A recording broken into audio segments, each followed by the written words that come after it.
नमस्कार, मैं हूं सिद्धार्थ प्रकाश। क्या आपने कभी सोचा था कि भारत की वो एयरलाइन जो अपनी समय की पाबंदी यानी ऑन टाइम परफॉर्मेंस के लिए जानी जाती थी, अचानक से हजारों यात्रियों को एयरपोर्ट पर फंसा छोड़ देगी? जी हां, मैं बात कर रहा हूं इंडिगो की। पिछले एक हफ्ते से अगर आप ट्रेवल कर रहे हैं तो आपने देखा होगा कि फ्लाइट्स कैंसिल हो रही हैं, डिले हो रही हैं और हर तरफ अफरा तफरी का माहौल है। लेकिन ठीक इसी वक्त जब इंडिगो संकट में है, तब टाटा ग्रुप की एयर इंडिया ने एक ऐसा दांव चला है जिसे कॉरपोरेट जगत में मास्टर स्ट्रोक कहा जा रहा है।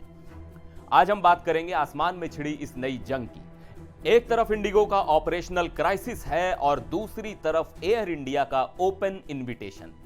आखिर क्यों इंडिगो के शेयर गिर रहे हैं और एयर इंडिया पायलटों को बुला रही है? यह खबर सिर्फ एविएशन इंडस्ट्री की नहीं बल्कि आपकी अगली यात्रा से जुड़ी है।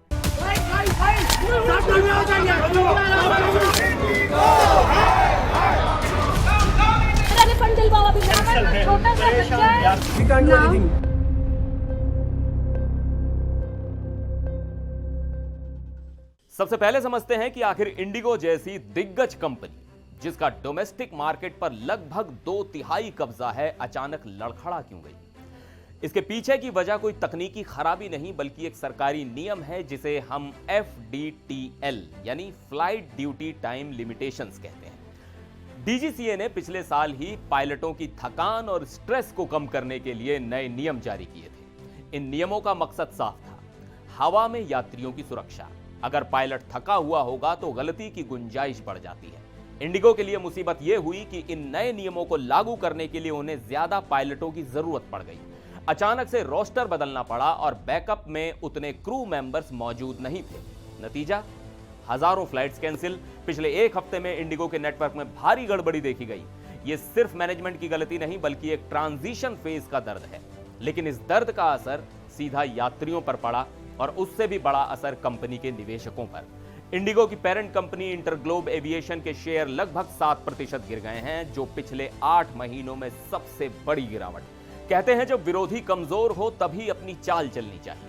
टाटा ग्रुप ने ठीक यही किया। जैसे ही इंडिगो की खबरें हेडलाइंस बनी, एयर इंडिया ने एक नया रिक्रूटमेंट कैंपेन लॉन्च कर दिया। इंस्टाग्राम पर उनकी टैगलाइन ने सबका ध्यान खींचा, the sky is not the limit, it's just the beginning. यानी आसमान सीमा नहीं, ये तो बस शुरुआत है। अक्टूबर 2021 में टाटा के पास वापस आने के बाद से एयर इंडिया लगातार खुद को रीब्रांड कर रही है। इस नए विज्ञापन में उन्होंने साफ कहा है कि उन्हें एयरबस A320 और बोइंग 737 के लिए पायलट चाहिए। ध्यान दीजिए, यही वो विमान है जो इंडिगो भी सबसे ज्यादा इस्तेमाल करती है। एयर इंडिया ने विशेष रूप से A320 फ्लीट के लिए अनुभवी कमांडर्स और बोइंग 737 के लिए टाइप रेटेड और नॉन टाइप रेटेड दोनों तरह के पायलटों को आवेदन करने के लिए कहा है।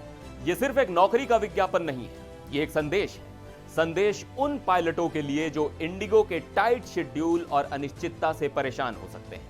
एयर इंडिया उन्हें बता रही है कि हमारे पास आइए, हम विस्तार कर रहे हैं और हम टाटा हैं। यह टाइमिंग इतनी सटीक है कि सोशल मीडिया पर लोग इसे इंडिगो के जख्मों पर नमक छिड़कना कह रहे हैं। अब सवाल यह है कि इस कॉर्पोरेट वॉर का आम आदमी पर क्या असर होगा।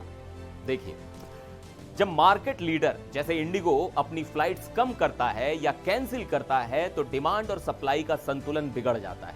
सीटें कम हैं और यात्री ज्यादा। इसका सीधा असर आपकी जेब पर पड़ेगा, टिकट महंगे हो सकते हैं। दूसरी तरफ एयर इंडिया की ये आक्रामकता बता रही है कि आने वाले समय में वो इंडिगो के दबदबे को चुनौती देने के लिए पूरी तरह तैयार है। वो अपनी फ्लीट बढ़ा रहे हैं, नए विमान ला रहे हैं और अब पायलटों की फौज खड़ी कर रहे हैं।